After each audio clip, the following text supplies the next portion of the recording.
Welcome to the Tech Egg. Don't get scrambled. Enjoy the video. You start by confirming essentials. Your Roblox client must be updated and your account signed out so the app can reset cleanly. Once done, open Task Manager and end any Roblox or browser processes that might lock files, because stale processes often cause the error. Make sure to test your internet speed.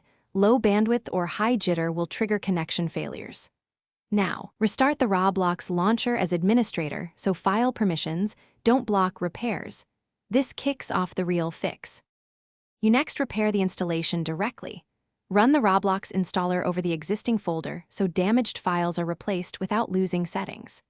Then clear the local cache by removing logs and download remnants under %localappdata%\Roblox. This forces fresh resource downloads. Once done, disable overlays, VPN, and third-party antivirus temporarily, because they intercept network or file calls and cause the same error. After these steps, restart your computer to ensure drivers and services reload cleanly before trying Roblox again. You wrap up with definitive checks. If the error persists, test on another network or a mobile hotspot to determine whether your ISP or router is the culprit. If that still fails, create a new Windows user account and run Roblox there to exclude a corrupted profile. Make sure to run Roblox Studio's diagnostics. It gathers logs and highlights missing assets. If nothing fixes it, send a detailed crash report with logs. Support can match the logs to a single only-way resolution.